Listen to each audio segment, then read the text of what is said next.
Muy buenos días, tardes, noches tengan todos ustedes.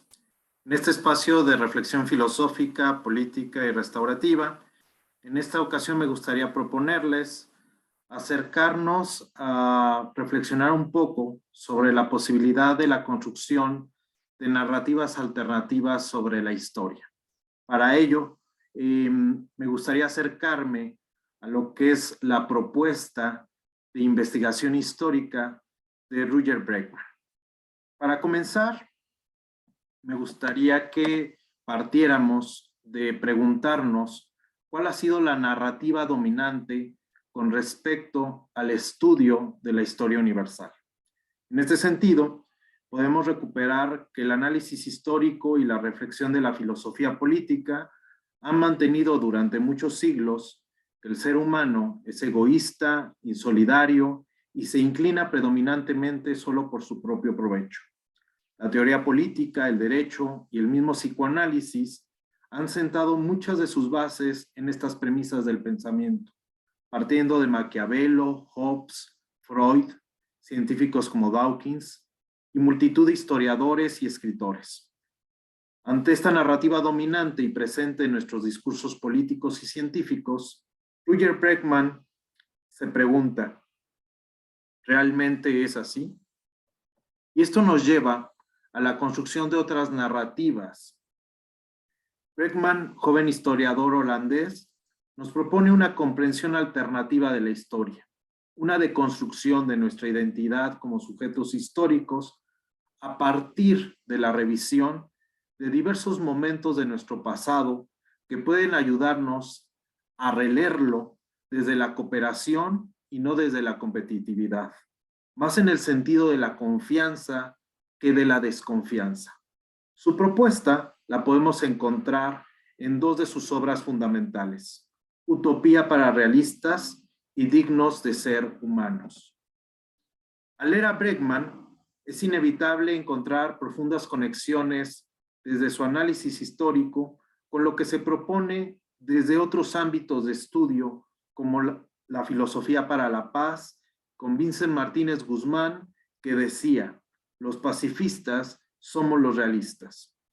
En este mismo sentido, desde el ámbito de la historia, Bregman escribe Utopía para realistas y dignos de ser humanos. Y me parece que sienta las bases de una deconstrucción histórica que puede comprenderse desde la lógica de la paz. Bregman se ha dedicado a estudiar 200.000 años de historia y nos descubre que el altruismo y no la competitividad han sido el motor evolutivo de la humanidad. En su obra, Dignos de ser humanos, aborda ejemplos como la diferencia entre lo que se cuenta en la novela del Señor de las Moscas, donde ante el naufragio un grupo de niños exploradores se ven dominados por el individualismo, la competitividad y la guerra, y lo que realmente sucedió en los años 70, en el siglo XX, cuando un grupo de niños australianos naufragaron y pasaron varios meses solos. Su comportamiento fue completamente distinto a lo que se plasma en la novela de El Señor de las Moscas. Mostraron estar dirigidos por la solidaridad y la resiliencia, o los ejemplos que Bregman nos pone con relación a los acontecimientos de los bombardeos durante la Segunda Guerra Mundial, de los cuales a continuación me referiré. Bregman enfatiza, al analizar los acontecimientos de los bombardeos en las ciudades europeas durante la Segunda Guerra Mundial, que los líderes mundiales de ese tiempo cometieron un mismo error de comprensión del humano. Hitler, Churchill, Roosevelt y Lindemann, todos compartían la visión del ser humano de Gustave Le Bon, el psicólogo que partía de la base de que la civilización no es más que una fina capa de barniz sobre una naturaleza salvaje. Todos estaban convencidos de que las bombas destruirían por completo ese delicado barniz de civilización y en las ciudades, ante las bombas, se instauraría el caos y la violencia. Sin embargo, cuanto más bombas caían, menciona el historiador, más grosor adquiría la capa de barniz. La civilización humana, menciona Ruger, no resultó ser una frágil membrana, sino un callo que se endurece ante la adversidad.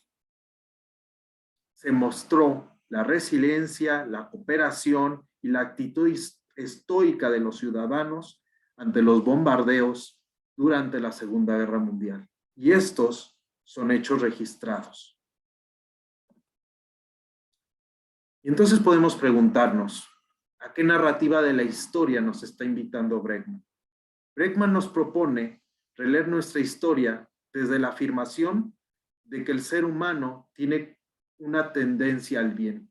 Lo que él propone no es pasar de la comprensión de la naturaleza del lobo a la naturaleza del ángel.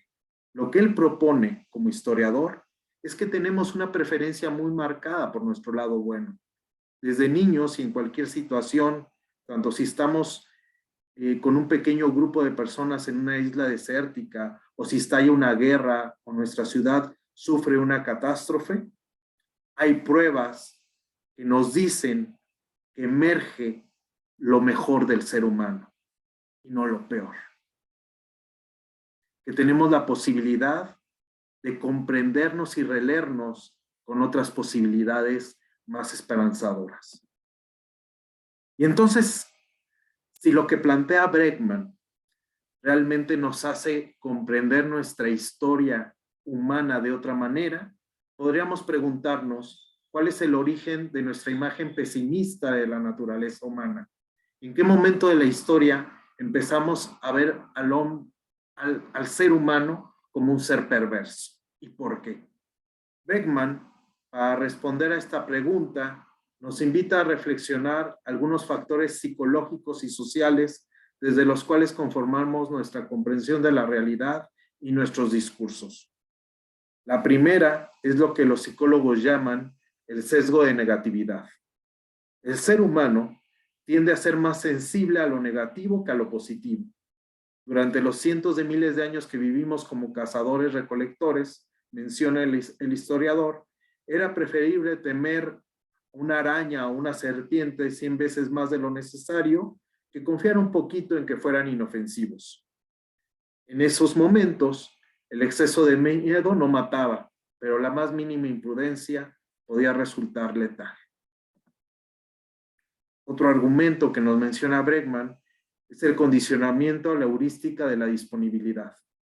Con esto se refiere, es decir, si tenemos a la mano un ejemplo de algún suceso, tendemos a pensar que este es representativo de algo que ocurre con mucha frecuencia.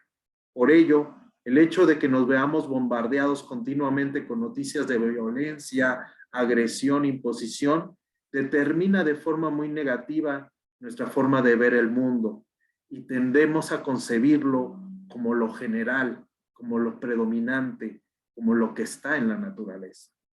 Por otra parte, Bregman nos dice, somos lo que nos enseñan. En los campos de la historia, la política, la economía, las ciencias naturales, la religión, predomina una imagen negativa del ser humano. Los ensayos de historia más vendidos tratan de catástrofes y adversidades, tiranía y opresión. Y cuando no hay guerra, los historiadores hablan de un periodo entre guerras.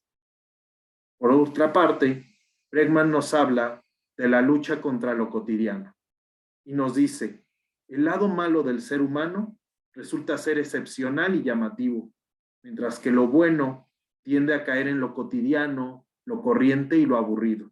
Y esto lo muestran nuestros productos culturales y sus denominaciones. Libros titulados El gen egoísta, Machos demoníacos, o películas Rápido y Furioso, o Mi vecino es un asesino. ¿Y a qué nos invita entonces toda esta reflexión histórica? Me parece que la reflexión del historiador Ruger Bregman nos invita a releer episodios de nuestra historia universal desde una narrativa esperanzadora de la condición humana. La posibilidad de construir un discurso donde la empatía, la bondad y la solidaridad prevalecen sobre el egoísmo, la competitividad y la violencia. Bregman nos brinda elementos de análisis para repensar el estudio de la historia en nuestros sistemas educativos. Pensemos por un momento en lo que se enseña a niños y adolescentes con respecto a la historia en sus años de estudio. Se les enseñan guerras, magnicidios, revoluciones armadas. Y preguntémonos por un momento qué cambios podríamos introducir si comenzamos a enseñar más en una lógica donde se enfatiza la hermandad, la resiliencia, la bondad, como lo documenta Bregman en sus estudios históricos, a través de episodios muy concretos documentados en dignos de ser humanos. Por último, preguntémonos, ¿qué impacto puede tener en nuestras vidas personales, en nuestros procesos comunitarios, si comenzamos a alimentar la esperanza? Desde la recuperación de lo que en las escuelas de perdón y reconciliación se denomina la memoria grata, que son esos acontecimientos pasados que en su narrativa recuperan signos de unión, bondad y solidaridad. Alimentar la memoria grata, tanto en la narrativa de nuestra autobiografía como de nuestra historia como humanidad, puede acercarnos a recomprendernos y a convivir de otra manera. Espero que este video sea de su agrado, estas reflexiones los inviten a hacerse preguntas y a concebir otra manera en la que podemos comprendernos como seres humanos y relacionarnos. Espero contar con ustedes en otro espacio, en este su canal de reflexión filosófica, política y restaurativa. Soy el maestro Michel Ramírez Maldonado, maestro en filosofía y ciencias sociales y facilitador de procesos de construcción de paz. Muchísimas gracias por su atención.